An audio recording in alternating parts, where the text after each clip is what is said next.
राष्ट्रीय जैन अल्पसंख्याक महासंघाचे राष्ट्रीय अध्यक्ष ललित गांधी यांच्या नेतृत्वामध्ये ही बैठक होती आहे।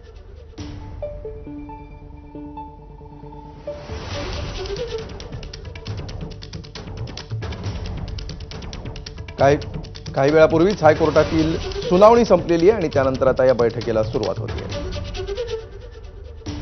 राष्ट्रीय जैन अल्पसंख्याक महासंघाचे राष्ट्रीय अध्यक्ष आहेत सर, नेमकी काय पुढची तुमची आता भूमिका असणार आहे? कशा पद्धतीने आता तुम्ही सामोरे या सगळ्याला जाणार? नाही, आता खरं तर कोर्टामध्ये आज जी हिअरिंग झालं त्यामध्ये बीएमसीनं 2 तास कंट्रोल फिडिंग करण्याची तयारी दर्शवली होती, परंतु कोर्टाने त्यालाही सांगताना असं सांगितलं की तुम्ही लोकांच्या हरकती मागून मग निर्णय घ्यावा, ताबडतोब निर्णय घेऊ नये।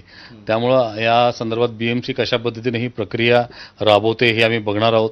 त्याचबरोबर आज जी समिती आता जाहीर होईल थोड्या वेळात, तज्ज्ञ समिती, त्या तज्ज्ञ समितीसमोर सुद्धा आमची भूमिका मांडू।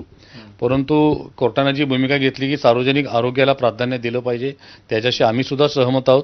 जैन समाज म्हणून आम्ही सुद्धा सार्वजनिक आरोग्याला पहिलेच प्राधान्य देऊ, कोर्टाच्या निर्णयाचा आम्ही आदर करू। आता हा निर्णयाची प्रत्यक्ष कॉपी आल्यानंतर त्याचं ॲनालिसिस केलं जाईल आणि यामध्ये आपल्या अपेक्षेप्रमाणे जर निर्णय होत नसेल तर त्याला कोणत्या आम्हाला कायद्याच्या चौकटीतले पर्याय उपलब्ध आहेत याचा आम्ही अभ्यास करू आणि सार्वजनिक आरोग्याला तर सर्वोच्च प्राधान्य राहीलच, परंतु कबूतर सुद्धा मरणार नाहीत अशा प्रकारे काही व्यवस्था होऊ शकते का, यासाठी आमचा प्रयत्न आहे। पण प्रश्न आता असा झालेला आहे की जोपर्यंत समिती होत नाही किंवा हरकती येत नाही तोपर्यंत निर्णय जो आहे तो आपल्याला कायम असताना पाहायला मिळणार आहे।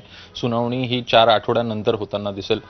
एकूणच कुठला तरी मध्य मार्ग काढण्याचा प्रयत्न असणार आहे राज्य सरकार, कोर्ट आणि किंवा मग पालिकांमध्ये? याला जे काही एक्सपर्ट ओपिनियन आम्ही घेतलेले आहेत ते सुद्धा आम्ही शेअर करू आणि काय मार्ग निघतो ह्याचा आम्ही प्रयत्न करू, परंतु कोणत्याही परिस्थितीमध्ये आपल्याला न्यायालयाच्या निर्णयाचा सन्मान हा ठेवावा लागेल।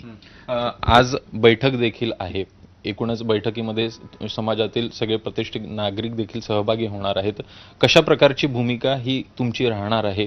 एकूणच जीवदया संदर्भात देखील पुढची भूमिका काय असेल?